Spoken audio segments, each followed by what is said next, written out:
Okay, thank you very much, friends, for joining us in today's very important webinar. And let me introduce myself. I'm Dinesh Suna. I'm the program executive of the World Council of Churches, responsible for the program, the Ecumenical Water Network. Currently, I'm here, as you can see, with my fellow teammates. I'm here in Dakar, in Senegal, where the World Water Forum is taking place.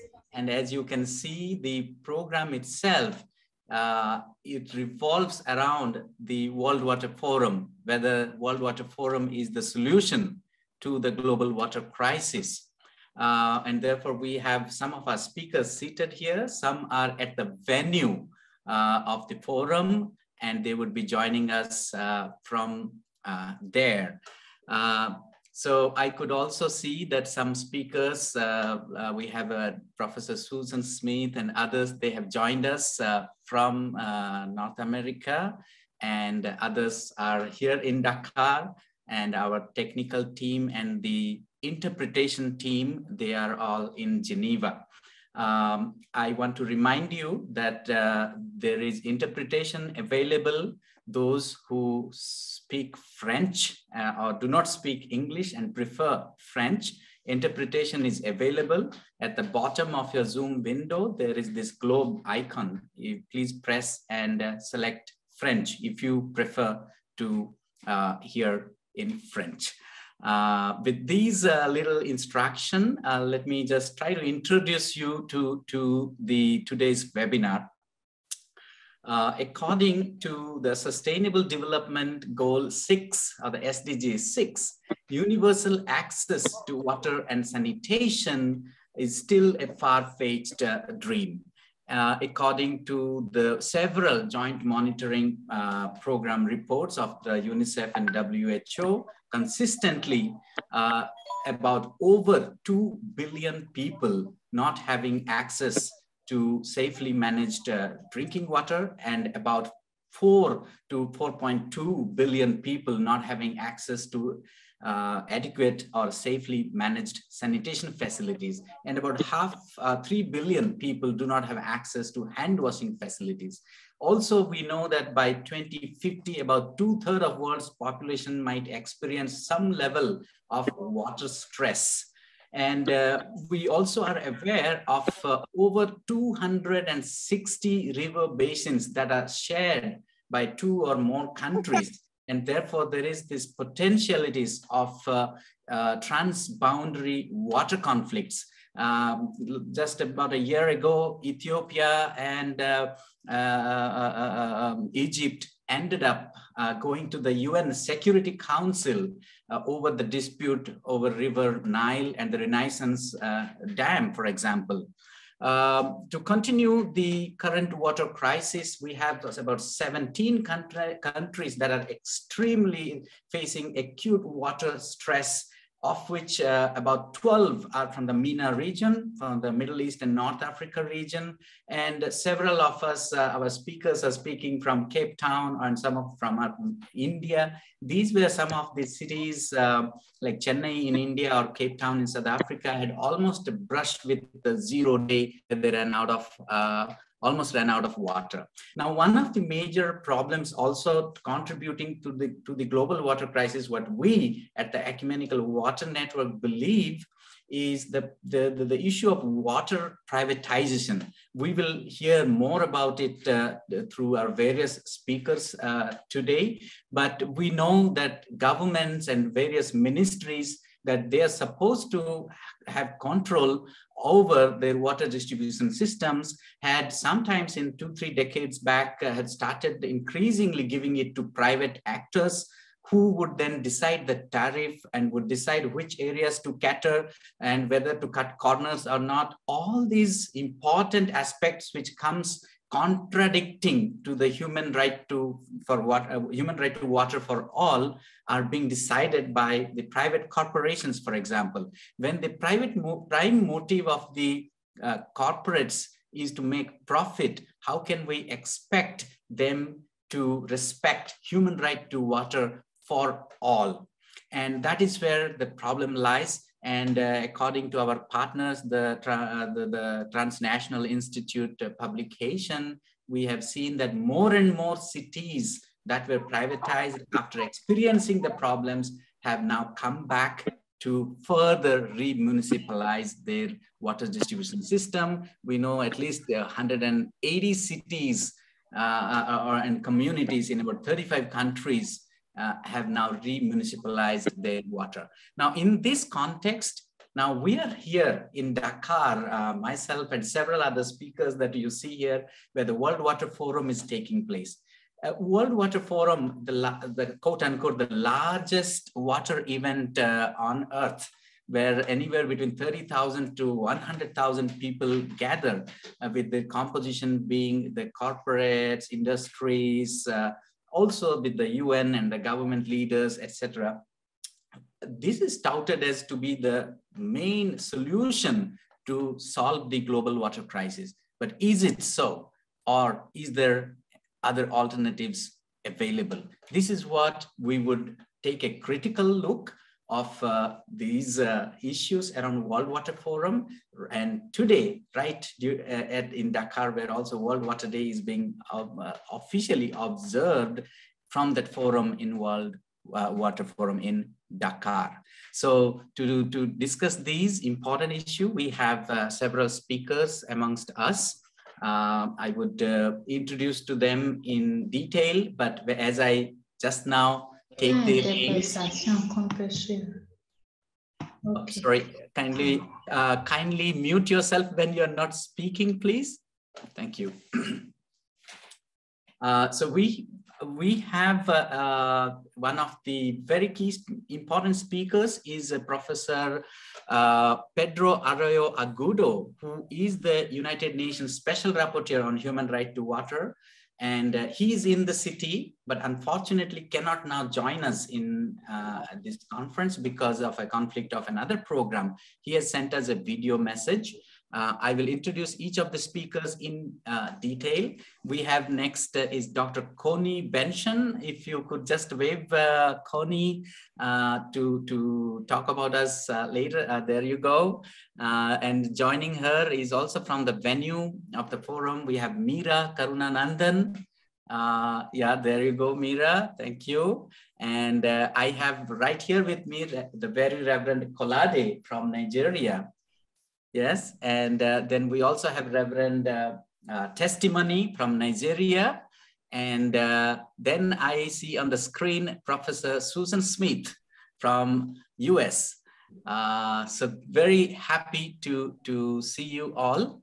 And I would now request our colleague at WCC Geneva to kindly play the video message, taking a critical look at World Water Forum by Professor Pedro Arroyo Agudo, the UN Special Rapporteur. Thank you very much.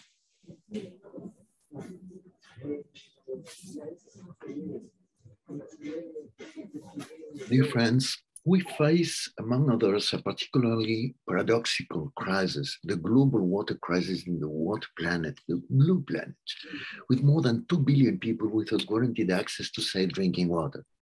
People who, for the most part, are not properly thirsty people without water in their living environments.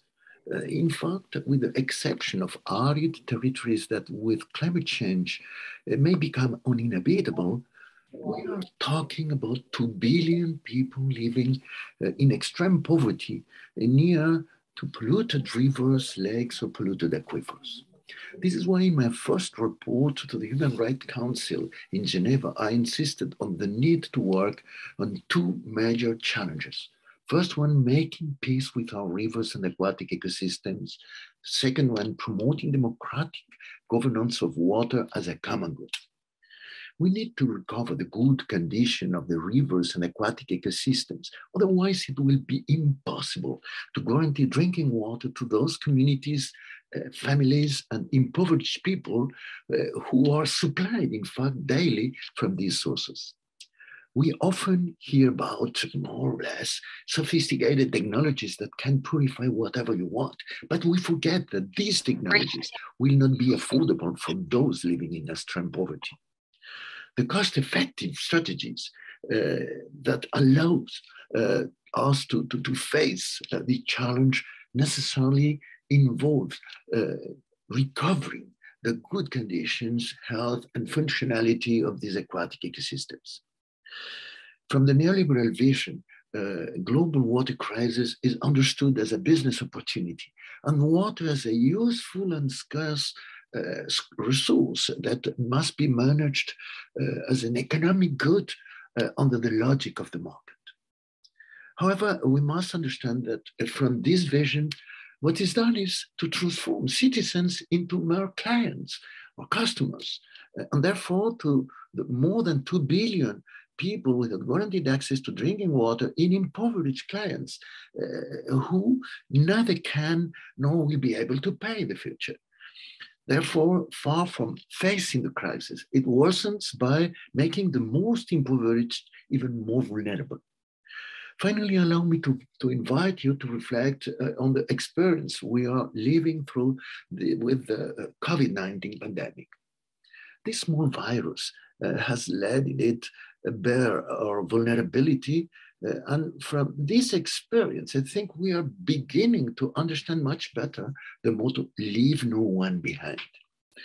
Well, the pandemic undoubtedly places a disproportionate burden on those living in the most vulnerable conditions. We all know that no one is safe as long as we are not all covered. In this context, a general consensus is growing beyond ideologies on the need to strengthen our public health systems as a challenge, a non-profit endeavor that should leave no one behind. We should be able to include water and sanitation services in this approach, in this consensus, since they are the cornerstone of public health. In this context, it is not acceptable today to talk about the financial gap in order to accelerate the pace of SDG 6. In 2008, austerity strategies were imposed on us, and public funds were in fact used to avoid the bankruptcy of the financial institutions that had caused the crisis. While the financial gap argument was used to justify the privatization of public services. Today, we have tackled the pandemic with public funds mainly, and we are planned even to come out of the crisis with substantial public funds to finance the Green New Deal as the historical challenge of the 21st century. The big issue is whether we agree to devote a significant part of these public funds to strengthening public health systems and water and sanitation services as a response to what is truly one of the greatest democratic challenges of the 21st century. Allow me to conclude with leaving a question and a wish on the table. What would we think if, faced with the COVID-19 pandemic, the big pharmaceutical companies called us to discuss what to do instead of the WHO? Well, we all know that the promoters of the World Water Forum are the big private water operators. What I hope is that in 2023, the UN Water Conference will mark a turning point, and that public institutions at national and international level will take their share of responsibility for tackling the global water crisis over and above corporate interests, however powerful they may be. Thank you very much. Okay, that was a very powerful statement coming from the United Nations Special Rapporteur on Human Right to Water. And this evening, he will be addressing the Alternative World Water Forum, of which we would be hearing more about from our various speakers. What a powerful point to end his brief speech is, if we leave it to the vaccine manufacturer to decide the fate of COVID, who gets COVID vaccine and who does not, the World Water Forum is doing something similar, where the corporates are trying to decide who gets access to human right to water and who does not. It's a very powerful thought and very bold. I think for the first time, this position and this mandate has come so strongly in favor of the people in the fringe. So friends, to take further this discussion, I would now call upon the next speaker, who would be Meera Karunananthan. Meera comes from the Carleton University in Canada with an Indian origin. And she also is the former director of the Blue Planet Project, a global initiative of the Council of Canadians aimed at promoting water justice. And Meera and Maud Barlow were also responsible in awarding the Blue Community Certificate to the World Council of Churches. And she is also a renowned water activist, and also currently for a long time involved with the International Steering Committee member of the Alternate World Water Forum.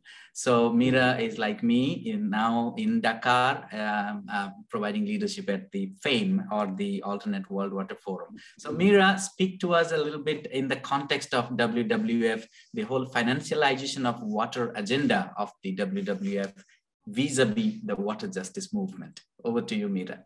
Thank you, Dinesh, and thank you to everyone at the World Council of Churches. This is actually our first event as the Alternative Water Forum, a pre-event of the Alternative Water Forum. And I should show you, so to give those of you who aren't here a flavor of what's happening, we're in this, it's a bit of an informal space, the feminist space for the Alternative World Water Forum. And we've got, as you can see, there are people here from Nigeria, from Spain, from Italy, from Senegal over here. Nigeria is in the house. Ghana is in the house. We've got European friends there, Senegalese friends, Spain and Italy. So, you know, the World Water Forum, they call themselves the Solutions Forum, but this is the forum where real solutions are happening. That is the forum that is powered by money. But as you can see, this is the forum that is powered by people. We have no entrance fee.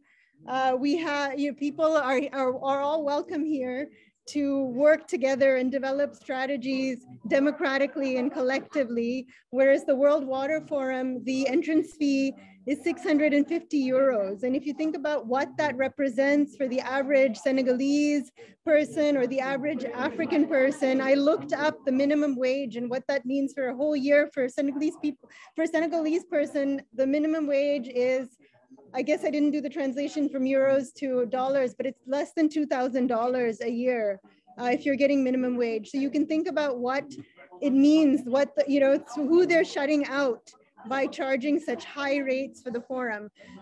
We felt it was very important as an alternative movement, as the global water justice movement. We should stop calling ourselves alternatives, because in many ways, we promote the solutions that have been developed and built in our communities for generations, for decades, even centuries, right?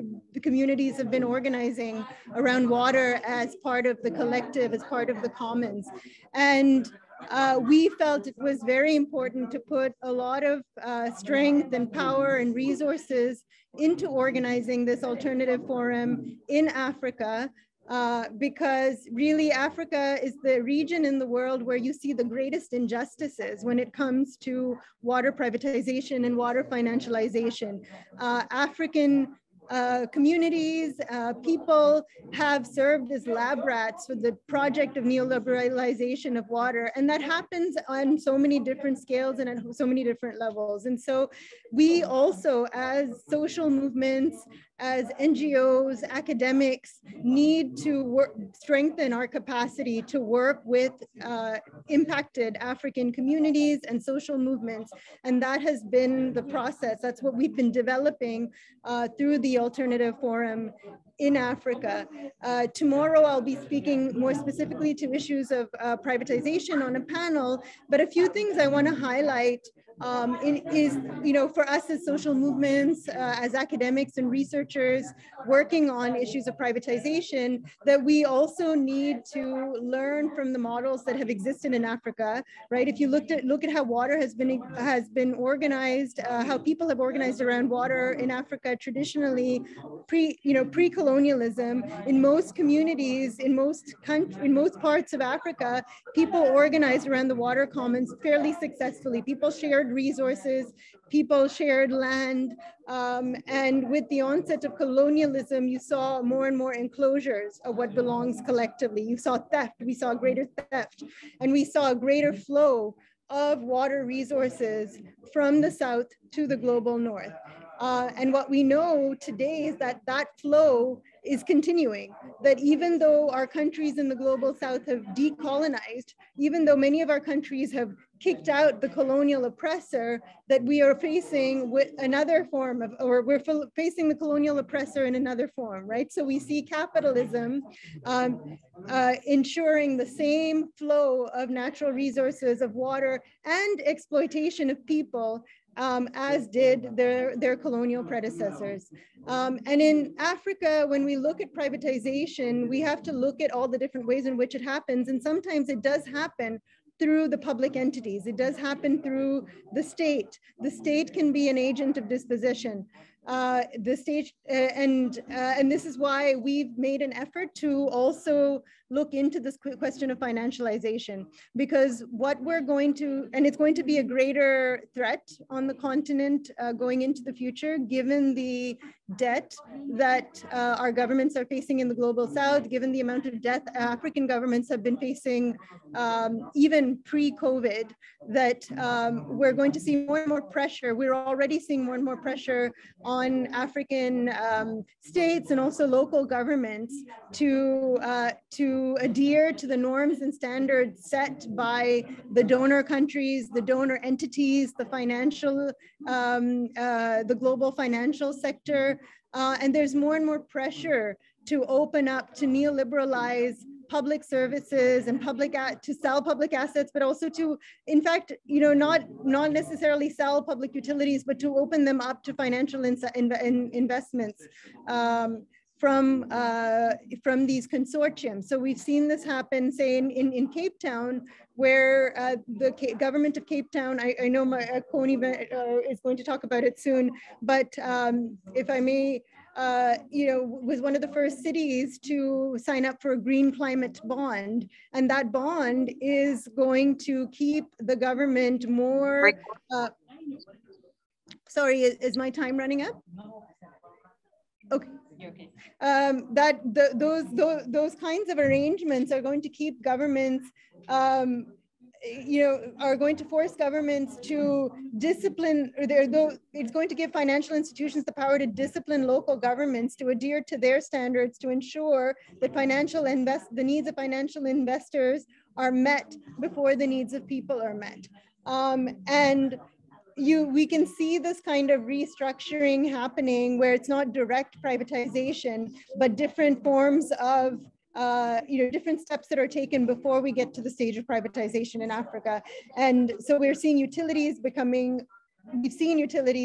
act very much like the corporate sector. We call it corporatization of water, utilities being opened up to invite financial investors.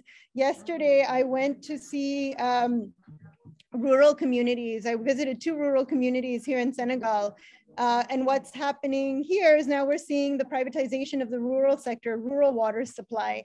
And in order to make that lucrative, it's required subsidies from entities like the World Bank, right? So you need the World Bank to back corporations in order to encourage them to invest in areas they wouldn't otherwise invest. So we've got a Canadian corporation now investing in or involved in privatizing rural water in Senegal, which means some of the poorest people in Senegal, in the rural people in Senegal have less access to water, rural communities have less access to water, less access to sanitation, but they're also much more likely to live in poverty. And now but what they had done successfully is they had organized water cooperatives to ensure that their water needs were met, to ensure that they could grow food, to ensure that they could live in dignity and, and to live according to certain basic standards. And what the private company has done in going into these rural communities is it's basically removed that capacity to ensure the survival of rural communities. So we went to see a water operator. In fact, we went to see two, and one community that had successfully protested and kicked out the private Canadian water company, and another that hadn't, but they were quite critical of what the Canadian water company was doing. And we spoke to two members of the community who were with the cooperative water operator previously. And they talked about how these cooperative systems had run. And in collecting fees for these cooperative systems, they were able to support the local health center. They were able to support the local school. They were able to help pay medical bills of members of the community. And when the private company came in, the first thing they did was they installed meters at the school. They installed meters at the health center. So not only are they there is the support for these vital public services now, killed with the private company coming in, those public services in these very poor rural communities are going to be metered and charged so the private company can make a profit. So these are the kinds of predatory strategies we need to stop. These are the kinds of predatory strategies that we're seeing in Africa that we as a global movement need to build. Right, we need to strengthen our ties of solidarity to make noise in our countries, because often it's, so I'm taking this information back to Canada. I'm here with a documentary film production company. We're going to tell the story in Canada because we can't find this information in the news anywhere in Canada. If you go to the website of the company in Canada, you don't see any information about what this company is doing in Senegal. So we need to we're here to learn from each other and to make more noise, to shame these corporations in their home countries, and also to build solutions for the future. So I'll leave on two very positive notes. One is that through this organizing of the Alternative Water Forum on the continent, we've been coming together over the past several months to organize an African Water Justice Network. So, and I know the World Council of Churches is going to be part of it, has been a core member in the planning leading up to the launch of the African Water Justice Network, but we're launching an African Water Justice Network at the forum here.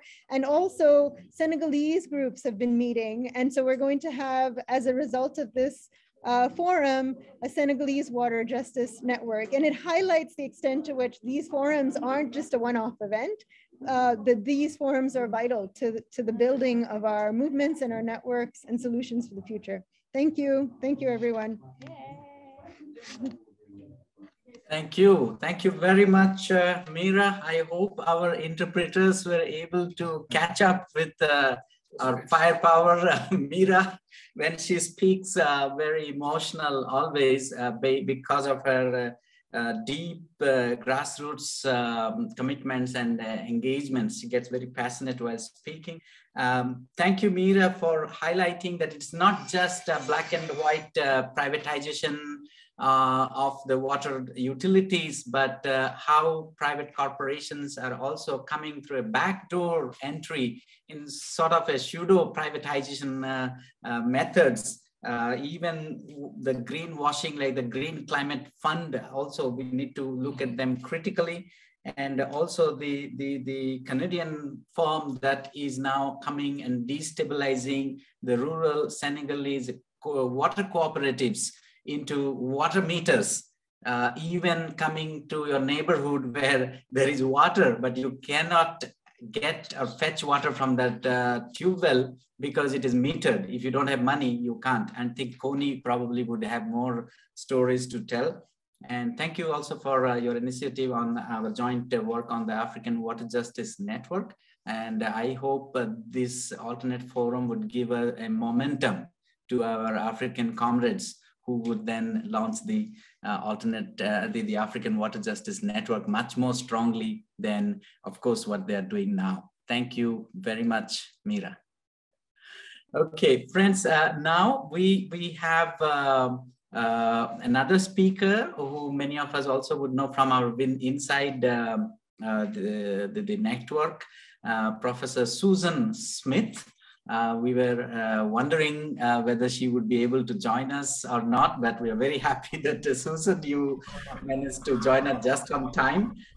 Professor Susan Smith is the director of the sustainability program of the University Sustainable Committee at the Willamette University.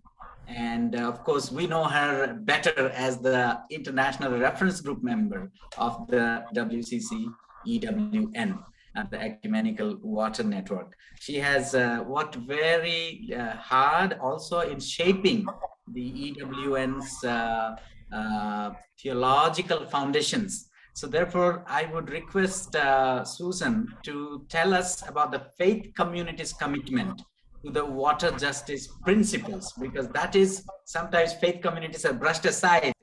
Tell us about our commitment on the basis of water justice principles that you are spearheading at EWN. Over to you. Thank you. I want to start by applauding the fact that we are in sub-Saharan Africa.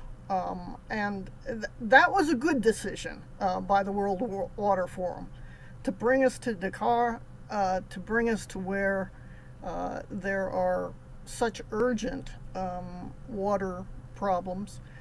So that was a good move, because I think contextualizing the experience of communities is really significant.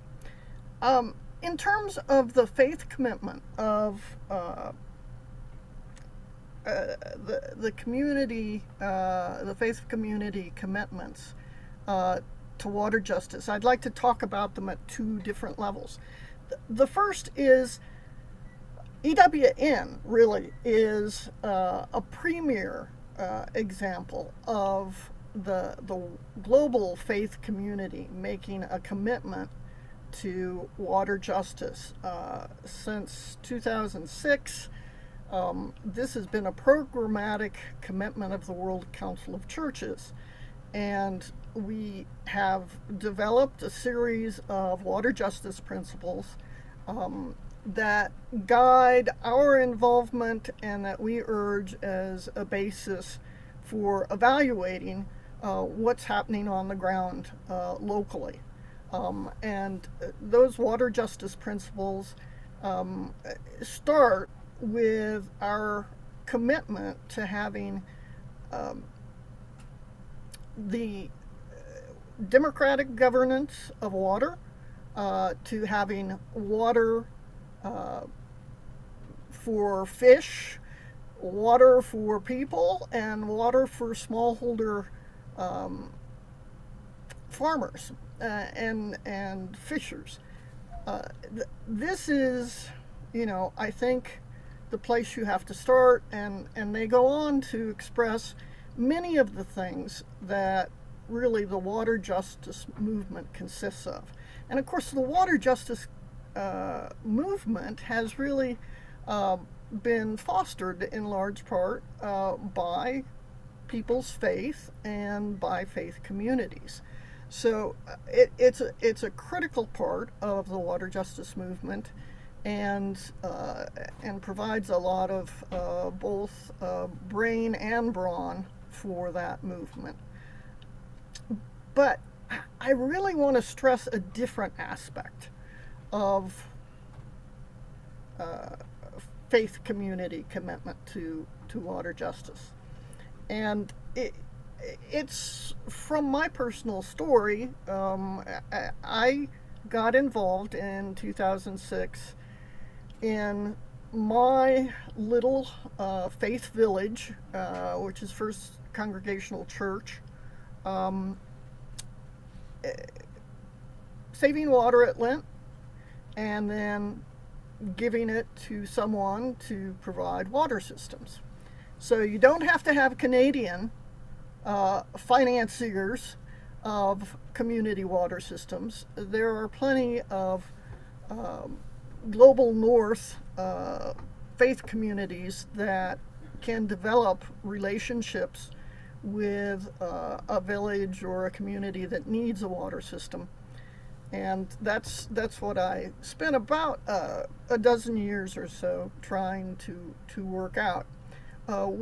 We supported systems in eastern Kenya, in Honduras, the northwestern part of Honduras, but most of all, for about a dozen years now, or maybe more, we've supported communities that needed water management systems in Haiti, on the central plateau of Haiti, in conjunction with Mouvement Paysan Pepe, which is the peasant movement of Pepe, which is the largest Haitian peasant organization.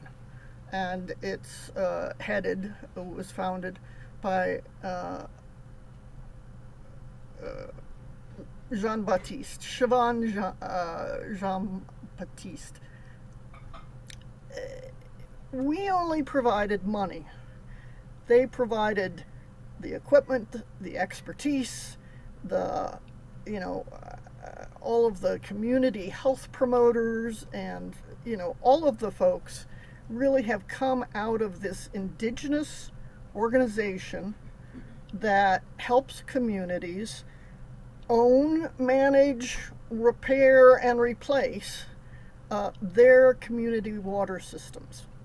And they just needed a little bit of money for cement and that sort of thing to go ahead and make that happen, like the cooperatives that Miro was speaking about.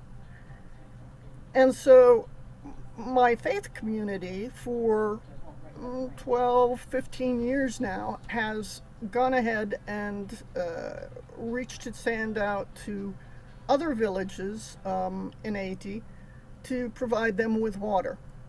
But we're not really doing it, of course. It's God who provides the water, and we just provide a few pipes and maybe a reservoir.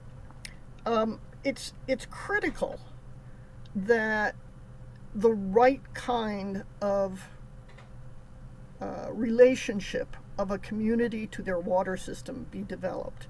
They really do need to have this ownership, the ability to manage it, and be responsible for the repair and replacement of the system. I think we've found in Africa, otherwise you have water systems that deteriorate and really disappear. If you have that community level involvement, then they are sustainable. They can go on forever. That is a counterpoint, really, to the Dakar initiative of the World Water Forum, because they've certified some projects around the world that they see as effective responses to the needs of communities for water service. I would suggest that, by definition, the best responsive projects, the most responsive projects, are not on their map, because only people who aren't doing the work have the time to publicize their work. It's the corporate NGOs that end up with enough communications capacity to go ahead and do that. And so I just don't think that that's a very effective way to find the best projects that are around. I can show you some of the best projects, some that are run by Church World Service, some that are just the efforts of individual churches. And it's those sorts of partnerships, of accompaniment, that I think are most important in terms of showing the faith community's commitment to water justice, both on the level of getting water to communities as well as supporting the water justice movement. I guess I want to close on the note of saying the World Water Forum is really the place of money and power. And they obviously, as Mira indicated, exclude the voices of the people. And there cannot be good solutions chosen globally or locally without the involvement of the folks on the ground. And so to exclude them and their voices is a fatal mistake, a sad, fatal mistake by governments, by the corporate folks, by everyone. And what I hope to see is the same thing that the Special Rapporteur suggested, is that we need to have fora that are sponsored at the national and international governmental levels that provide space for the voices of the people who are actually affected by these problems. And that's my hope. That's what we need as an alternative to the World Water Forum. Thank you. Thank you very much, Susan. Yes, I think the World Water Forum went to Africa. Maybe it sounds, of course, a good thing, but the fact that Senegalese government had to pay millions of dollars just bidding to host this World Water Forum, then we can also imagine what motives, as you described, for profit and finances that drive the agenda of the forum, and some of their pet sponsored project versus something that you mentioned, a very organic project in the ground that you gave an example of. I think we have to really document more and more of this and put them alongside. Today, I think also the Guardians has covered one of the stories that our colleagues have published, showcasing some of these good practices. So thank you very much, Susan. Friends, now we would move on to the next speaker. And just also to remind that we remain within about 7-8 minutes. And as you see my image coming up next to you, then you should wind up in a minute. The next speaker is another dynamic water activist, Dr. Colony Benson. She is from the African Water Commons Collective, and she also is at the University of the Western Cape in South Africa. Colony is a research fellow with the Blue Planet Project, and she's a lecturer in the Department of History at the University of the Western Cape in South Africa, where she teaches and co-produces histories of organized resistance to what should be public services such as land, housing, and water. She's also a founding member of the African Water Commons Collective, and therefore she would talk about the African Water Commons Collective against water cutoffs due to the water meters in South Africa. She's also one of our dear International Steering Committee member, organizing the Alternate Water Forum. Over to you, Connie. Thank you so much, Dinesh, and everyone. It's very exciting to be here. I think this is one of our first sort of discussions at the Alternative World Water Forum. So thank you. I'm in Dakar, but I'm coming from South Africa, from Cape Town. The African Water Commons Collective, I want to speak to you a little bit about the African Water Commons Collective and the work that we do and why we do it, and then end with coming back to the question of this discussion: is the Alternative Forum an answer or solution? So the African Water Commons Collective is a collective of water campaigners supporting and collectively learning for mobilizing and organizing for water justice in and beyond South Africa. We work politically, publicly, and collectively against the privatization of water, and we build strategies to fight for water access and water justice for all. So that's why we call ourselves the African Water Commons Collective. In South Africa is the most unequal country in the world. It just surpassed Brazil a few years ago. And so what that means is that we are not the richest and we are not the poorest, but we have the biggest gap between the rich and the poor. And this plays out in water every single day. As most of you will know, apartheid means separateness. And the segregation and dispossession of apartheid is summarized in the fact that 87% of the land was taken and stolen for 13% of the population. Now, less than 10% of hands and wealth has changed hands since 1994. And so with water, we see an ongoing water apartheid. If you have a pair of glasses that you can see through the earth, you'll look and see apartheid piping in the city. So in areas that were classified as white, in areas that were classified as African, etc., you will see what services were or were not provided. And the infrastructure is falling apart. So right now we have 575,000 families on the official waiting lists for subsidized housing. That's about 2 million people in a city of 4.6 million people who don't have access to adequate housing, which means they don't have access to adequate water. So the African Water Commons Collective grew out of the Housing Assembly, grassroots activists organizing for issues of shelter, which can't be disassociated from issues of food, safety, water, education, etc.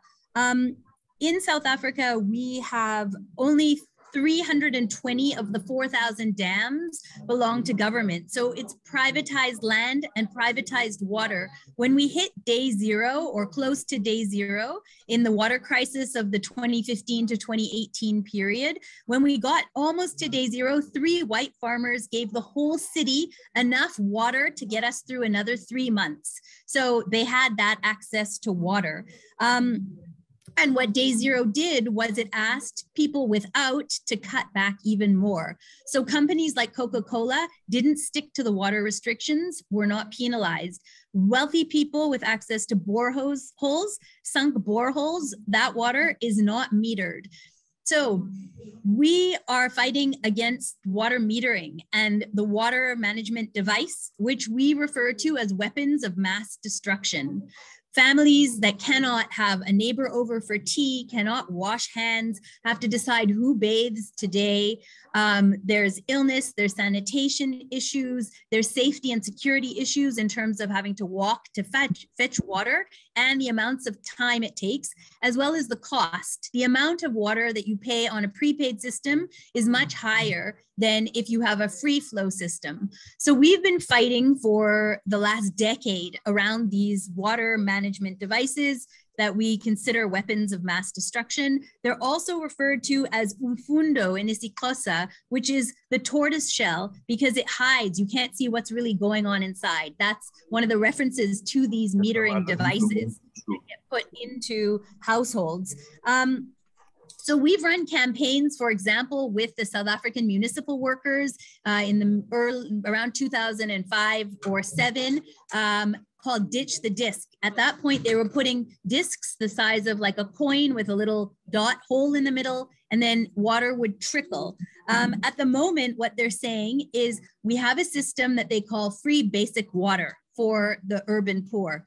Now, free sounds good, but basic water is capped at 250 liters and then another 150 at a subsidized rate.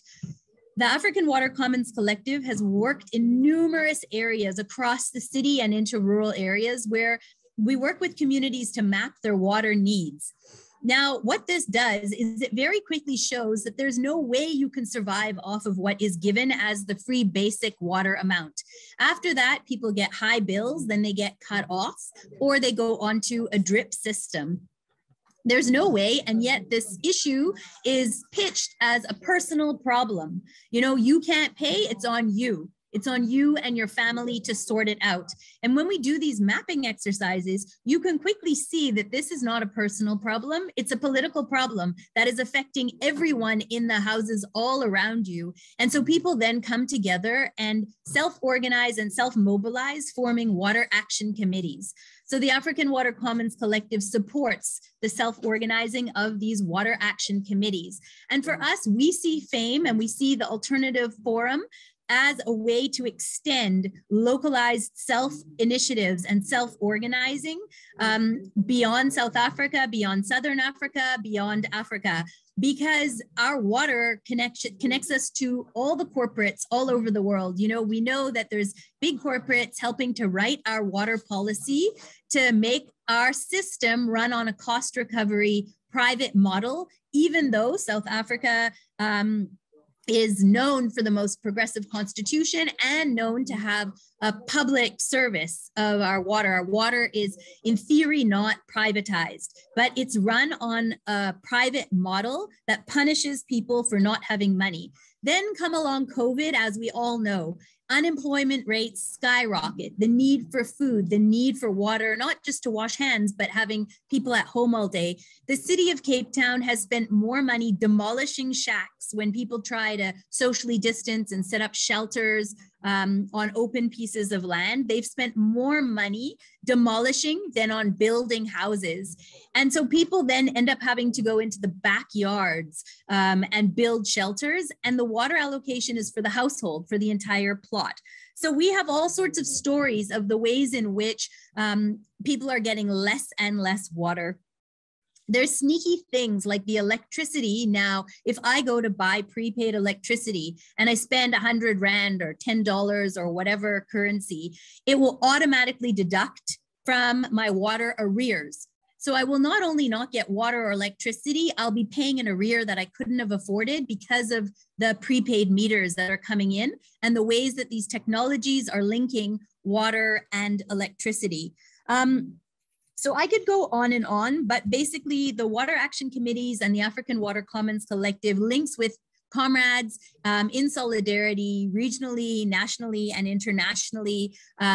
We'll put a link in, Mira's put a link in the chat about an op-ed that we wrote recently. The city has said, oh, the water meters are not working, which is true, they're not.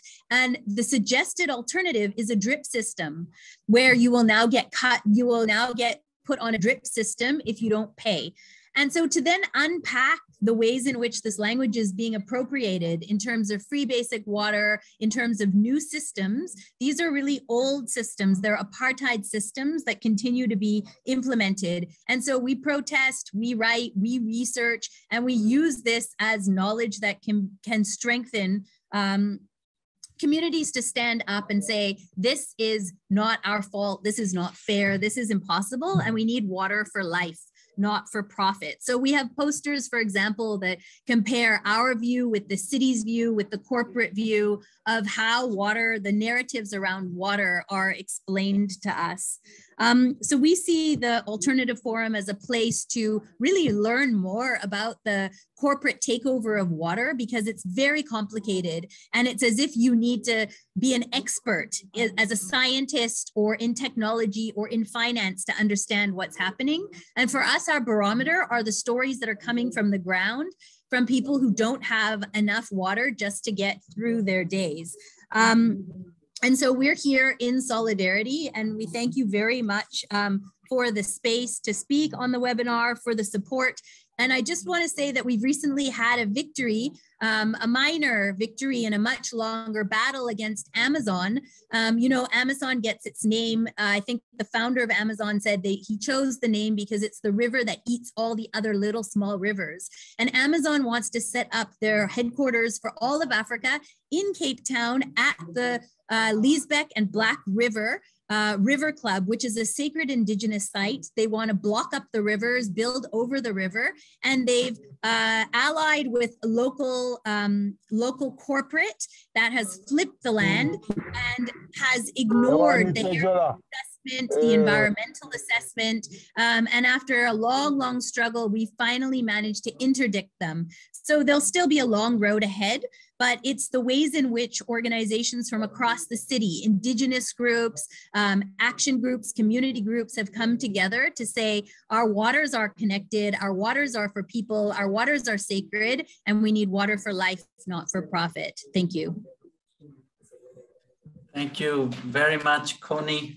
Those were some quite dramatic, you know, the way people identify these water meters as weapons of mass destruction. I mean, quite arguably, without water, we cannot survive. And these are at the community level hitting hard at the people who cannot afford. And as we know, human right to water is principally based on affordability, along with accessibility and availability, etc. And so thank you for raising this. Even at the Ecumenical Water Network, we have had in South Africa and Lesotho water meters. We had an opportunity to visit and also raise the same questions that you and your African Waters Commons collective is raising. Thank you so much for also bringing in the apartheid issues. Of course, water is also an issue of racism that we observed last year during our Lenten campaign in the United States of America, how in Flint, Michigan, in particular, the colored communities were left to suffer with the lead contamination. Had it been all white community, things would have been probably different. Thank you very much, Connie, for raising these concerns. And to go back to the last speaker, and of course, we have another comment to add. We have Reverend Kolade, Padavansi. Very Reverend Kolade comes from the Methodist Church in Nigeria, where he's a minister, and at the moment serving as the director of the Christian Council of Nigeria, Institute of Church and Society, Ibadan, Nigeria. He's also a volunteer organizer for the Ecumenical Water Network of the WCC in Africa. We are trying to set up an African chapter where Reverend Kolade could help us getting this organized. So Kolade, kindly tell us about the African water justice movement and how this could be the Kairos moment, as the others are also trying to rekindle the African water justice movement. Yeah, thank you very much, Tinesh, and also let me thank our previous speakers for your contributions and the way you have looked at this issue at this point in time. For us in Africa, we have seen the challenges that our girls, our women faces on a daily basis when it comes to issue of water. We have seen the pronounced injustice and stresses that they pass through in getting this commodity as household utility over the years. We have seen issues around water becoming a tool for insecurity and also causing a whole lot of problems in the area of distribution and availability. Be that as it may, we also have discovered the nexus between water and food security and also food sovereignty in another context. Therefore, SDG 6 is very key and important to Africa if we are going to make very good progress in the SDGs, even as we failed in MDGs.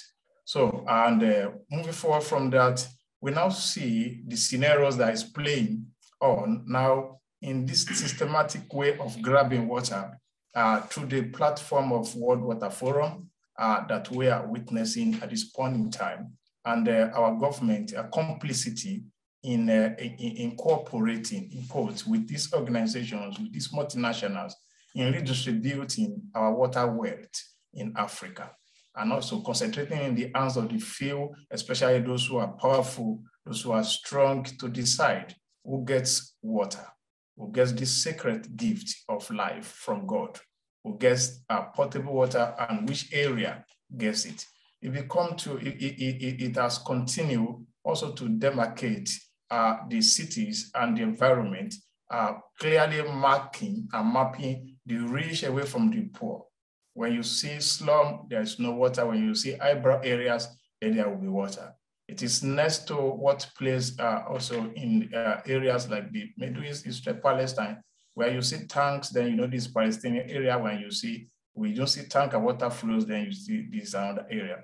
So all these injustices also coming together has informed us as people of faith to want to respond collectively, even for once. And that is why I am very happy when I see stakeholders and partners on this call, on this webinar, people like the General Secretary of Christian Council of Nigeria, the General Secretary of African Methodist Council in Ghana, and other ecumenical officers from CCN, from ZCC, Zambia Council of Churches, and other organizations that work together in the area of water justice and water availability in different scenarios and platforms across Africa. And if this is what is important to us, we have also seen that our dams have largely failed and our river basin authorities have been privatized, especially in countries like Nigeria. So why is this? Why is it that government will always want to privatize the commonwealth, the public utilities before it will work? This call for questioning. And for us as churches together and as organization that works in faith platform, in faith pedestal, we want to move away from only creating awareness and advocating, to engaging in policy that works, strengthening the policy of governance in Africa that will provide utilities for our people, moving a lot of people in Africa from the bottom poverty line to cross to where they have satisfaction of goods and products that will make a living in this continent worthwhile. Therefore, we have seen the World Water Forum as another design of partition in Africa and also grabbing resources in Africa. This is going to be like a platform for trading water and making water to become a commodity that will be scarce for the ordinary people in Africa. Therefore, we want to engage in the policies of our government to challenge this narrative, to once for a very long time rise up to our responsibility as people that will bring public witness and prophetic voice to speak truth to power.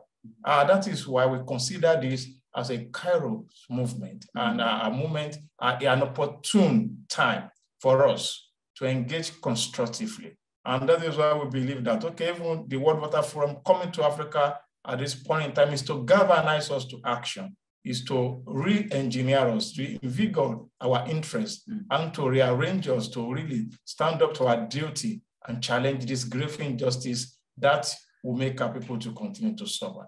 We cannot continue to act in the act of power when we have gifts from God that should be available to all of us. And we will just fold our hands and watch it taken away and become a commodity that will be listed on various stock exchanges, platforms, and also that will become a commodity that will descend that also partition us from each other.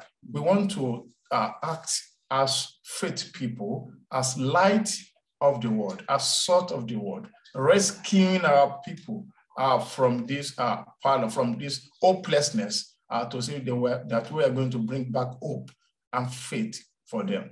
Because for us as religious people, as organizations that work in ecumenical platform and formations, we believe that we are the voice for the voiceless, and we are the strong pillar behind people coming together. So for us, this opportunity is to once again make Africa, make water justice in Africa become a reality, and also strengthen this movement that we want bring us together as Council of Churches, as organizations that are faith-based, and as interested people in wanting to spread, redistributing and equity in the process whereby our people will have access. Why should our taps stop running?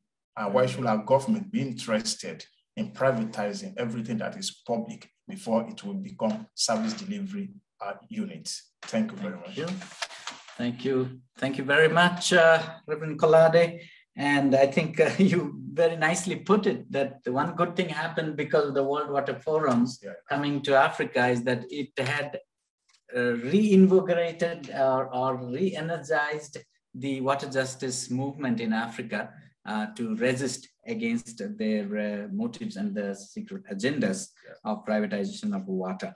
Thank you so much, Reverend Kolade. And friends, please, if you have any questions or comments, feel free to write them in the chat now, and hopefully we will have some time to respond. While you're doing so, I would then invite Reverend Timothy, Reverend Testimony from the Baptist Convention of Nigeria. He is also the ecumenical officer, and he's present here with the Vice President of the Baptist Church also.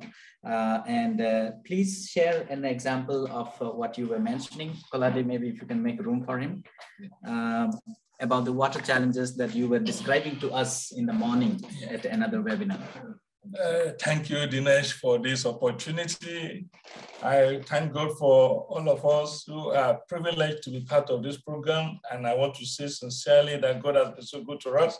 Suzanne, I thank you for that contribution you have made. All I've heard from South Africa, from Canada, has really impacted us, and they are very, very similar to what we're experiencing in Nigeria as well. And that is why we have the privilege as well to have one of our water strategists. This network, we are working so hard in Nigeria to find solution as well, because let me tell you the truth, the way this situation is going, that is why I appreciate the topic we are discussing now, this water justice. Injustice is reigning, and this has to be addressed. Because when it comes to issue of water in Nigeria as of today, equality is no more the scenario. The scenario now is like those who have the money, the capitalists, are taking over, monopolizing, and making life difficult for others because of what they have. And that is why I have here with me the Vice President of the entire Nigerian Baptist Convention of over 12 million members, Joseph Oloyede is here. Please, can you speak briefly on this nationalist experience we are having in Nigeria as well? Just in the corner of an eye, so we can have an experience as well, sharing it together. Yeah, we only have 3 minutes for this segment. Okay, thank you very much. Just in 1 minute, the greatest challenge that we've had is actually similar to what our sister from Canada just shared, where multinationals are now commercializing water.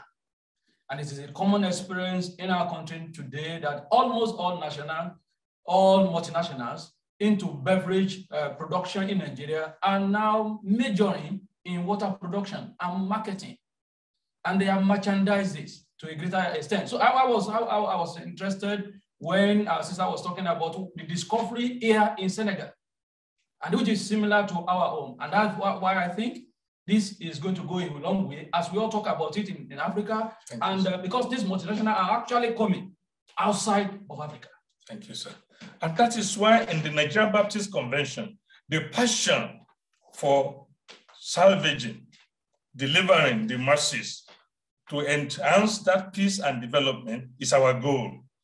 Through Nigerian Baptist Convention, there is an NGO set up, a faith-based organization, by which we are able to develop a framework of helping the masses. We call it baptizo for peace and sustainable life.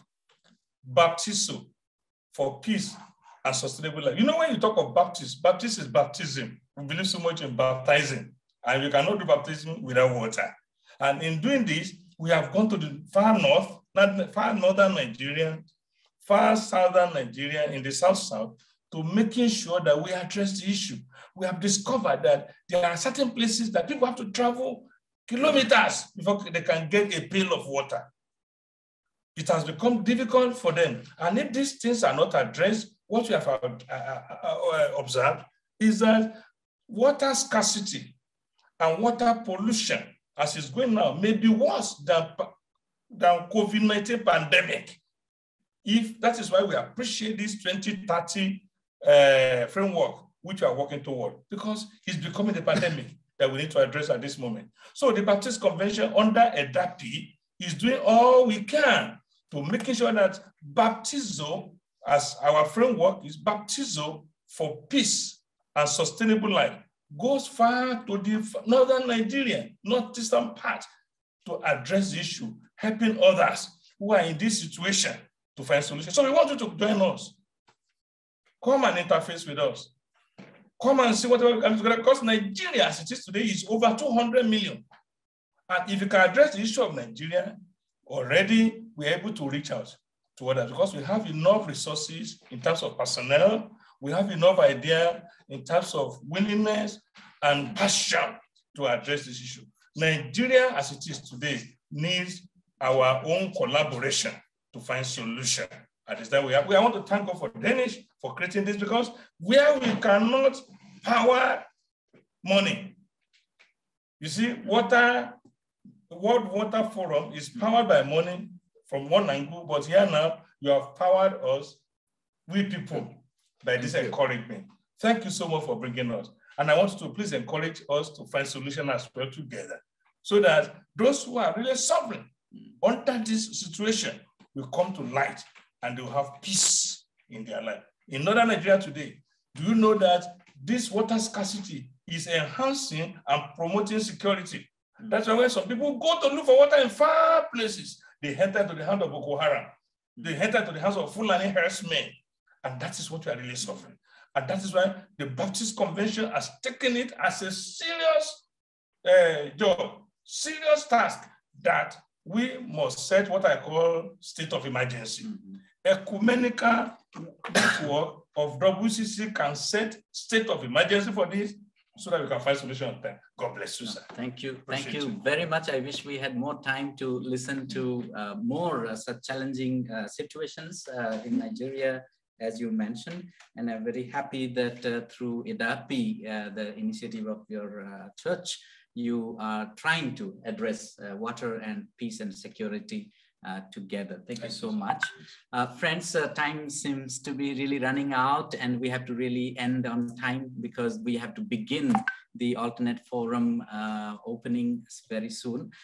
So friends, we would now take up few questions and comments that you have. I can see that there have been some questions coming about the Canadian company that Mira mentioned, that is engaged in Senegal, and I can see Mira is already responding to this. Maybe after a while, maybe Mira could also open the mic, and then you can respond to that. Also, there is Bishop Michael Foster also is here. Thank you so much, sir. And you are also asking Connie to get in touch with her, and I'm very happy that these connections are made established. But Mira, first to you, very quickly, the response on the Canadian company, then we would ask the other people that I see the hands up. Yeah, what I answered in the chat is that there has been very little information outside of Senegal. Of course, there's been some coverage in the media in Senegal on this corporation, and mostly because people have been fighting back, and there have been huge protests in rural areas across the country. As a result, the media has covered it, but not in full depth. And so what I learned from the media about the protests against this Canadian water company were very different from what I learned when I actually visited and spoke to people and really learned about the impact, some of which I shared with you. And the rest is coming up in a report we will hopefully publish soon with Public Services International. Hopefully, so, you know, we've been guided actually through the work of Public Services International, who've been paying close attention to this issue here. I gather that they're hoping to release or to share this information, to document and share this information soon. And certainly we will be sharing that through our networks. You know, in the media, we just learned that there were these protests and that it was a Canadian company. There's been nothing outside of Senegal. And then the rest of the information we were able to gather was through social media. So I did share the Facebook page of the group. It's called Aquatech Dégage. The link is in the chat. So if you want to follow more closely, it's really through social media that you'll actually find information right now. Thank you, Mira. Thank you. And I also see Connie has responded to Bishop Michael Foster.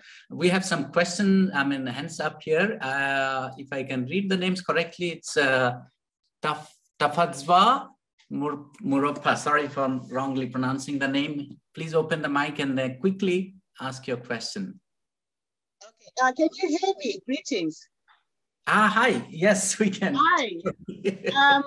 I would like to thank you so much for hosting this space. My name is Tafadzwa Muropa. I'm coming from Zimbabwe. I'm a gender activist and a political economist. When I heard you and other speakers speaking about the issues you were raising, it reminded me of my days in the World Social Forum and Africa Social Forum. So I really would like to commend you in really reigniting these discussions, especially for the young generation. But I thought I might have missed the link between the extractives and the water justice agenda. Maybe I might have missed it along the way. You would know that many women and girls being denied their right to water as a result of the increased extractivism, especially in rural areas. So I'm hoping that the key recommendations that you'd present to the policymakers will also emphasize on the need for multinational companies to stay away from our water sources. Thank you and all the best. Thank you very much. One of our plenaries is going to address at the World's Alternate Forum, but I would request others to respond. But we have very Reverend Evans, hands is up. Please, sir, go ahead. Thank you very much, Dinesh. Let me use this opportunity to thank you and pay glowing tributes to our ambassadors with you who represent the Christian Council of Nigeria and all her member churches. I salute most especially the Vice President, Deacon Oloyede, who is seated there, and the Director and Dr. Onifade. All of them are ambassadors from Nigeria, and we are happy and glad that they have spoken well. All the expressions they made represent our thoughts and our collective interest. And I like to request that all the comments they have made be taken seriously. When we were growing in the days when we were younger people, water was everywhere. But these days, it is not like that. You discover that things are drying up on a daily basis, and water is becoming costly. For you to have clean and drinking water now, you have to pay and pay from your pocket, something that is very costly and expensive. So especially people who are in areas where there is crisis. So it is important that we seriously equip the churches with the tools for advocacy, especially in our Nigerian context. Thank you. So I am happy to hear that the Ecumenical Water Network of the World Council of Churches is trying to establish the Africa office or part of it. And I'm happy that the director, Reverend Kolade, is already working with you as a volunteer. The Christian Council of Nigeria is open to collaboration and open to supporting the process in whichever way. Of course, it's already our gift to you. So I know that he will stop at nothing to making it work. So we are very glad to be here. And if you would permit, I would like to, after this moment, take your permission to attend to other meetings. I'm also having another meeting, which is about, starting now, so that I can also attend to those ones. Thank you very much, Dinesh. Thank you. Thank you very much, Reverend. Greetings to those beautiful faces behind you. Thank you. That was the General Secretary of the Christian Council of Nigeria. Thank you so much, Reverend Evans. Thank you. There is also one question. Is Benin is part of the forum? We will have to know. I'm sure there are many from Benin. And I think Diana Wright from probably PCC USA is writing, thank you so much. It's important that we hear your testimony so that we can find ways to challenge the big national, international companies who are profiting from the water prices. Diana, would you like to open your mic and then quickly also say something? We would like to hear from you very quickly. No, thank you. I don't really have. I just, sometimes we use these companies. I know someone mentioned Amazon and Coca-Cola, and we get one kind of response from them, but we don't really understand the depth of how they are affecting people in other parts of the world with their companies and what they're doing. So it was really important for me to hear your witness about how these companies are interfering with water and creating water crises in other parts of the world. And I just kind of wonder, what do we do about that? How do we address those kind of things? And what are some other companies and things that you can name? Thank you for that link, Coney. I appreciate that so that we can understand what's really happening around the world. Yeah. Thank you so much. Thank you so much, Diana. So friends, in the interest of time, we still have got one more question, probably the last one before our panelists can have the last words. Yes, sir, please go ahead, Mr. Awe. Sorry, you're muted. Sorry. Thank you very much. I think you can hear me now. Yes, I also just want to thank all of you for this wonderful forum, which some of us are getting to learn a lot of things. And also to give the commitment of the African Methodist Council to assist, especially in this area of water justice and all of these things that pertain to our discussions today. We will like to partner, just like my brother from the CCN Nigeria also said, and also be open to collaboration in any way, which will make your own work easier and will also make us able to be part of solution to the challenges of water in Africa. So thank you very much for inviting us and for this great discussion at this time. Thank you. Thank you. Thank you very much for joining us. And of course, there is a question from our longtime friend Adebayo, again from Nigeria, about what the churches should do to capacitate their congregations to struggle, join their hands struggling for water justice. So I would now invite all the panelists to have their last words, and if possible, also respond to these questions and comments that has arisen, particularly also about the extractive industries that we didn't discuss today. So maybe starting already from Mira, just we will wrap up in one minutes each. Have your last words, please. Okay, so very quickly, I think this is the beginning of something, and this is an opportunity for all of us to plug into what is being built here at the Alternative Forum. It's very important when we look at what has worked and how we fought back against these predatory practices such as privatization, financialization, that we've worked through networks.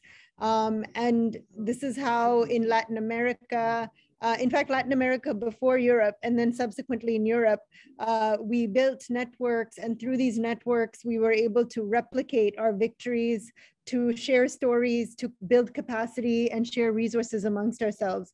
And so the building of an African water justice network is going to be a really important mechanism in Africa, a really important channel for all of this work in Africa, for the kinds of people-powered solutions that we are looking for and promoting. So please stay in touch, connect, plug in. And I would say the same about the extractives. I think we need more groups that are working on extractives. Certainly we are a movement that was born out of the struggles against privatization of water and sanitation services, but we do need to continue to build bridges and continue to bring in other sectors as we grow and move forward. Thank you, everyone.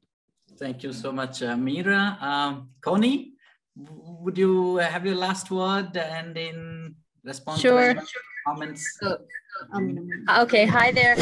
Well, is my camera off? Okay, sorry. Hi, thank you, everyone. I mean, really, my last words are we know that trickle down economics and trickle down development only results in trickles from our taps. And I think we have to stand together and really call a spade a spade. Sometimes when you're at a protest with 2 people, 4 people, 5 people, until there's 400 or 4,000 people, you start to feel a bit foolish until you realize that we're speaking truth to power. We're going to be dismissed. We're going to be mocked, but nothing that's ever been won was handed over with a silver platter. And just to quote the Black Panthers, you only get what you're organized to take. So we really need to join together. Water is an intersectional issue. We need an intersectional struggle. I appreciated Fudzwa's comments, and we have a feminist space at the forum. We have a launch of a People's History poster series. We have a session on gender and water, on Africa water, in Palestine solidarity.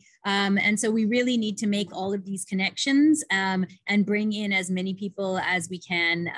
And surely we know we continue to live and struggle and hopefully thrive together. So thank you. Thank you, Connie. With that positive note, we have Professor Susan Smith still. Your last word, Susan. Well, I'm responsible as the North American representative to EWN to try to spread the good word in North America, and we've discussed the possibility of creating the same sort of organization in North America. We have the same sorts of problems.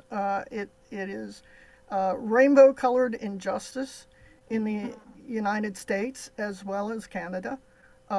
And chief among the victims of water injustice are the indigenous peoples of both countries. And so I take so much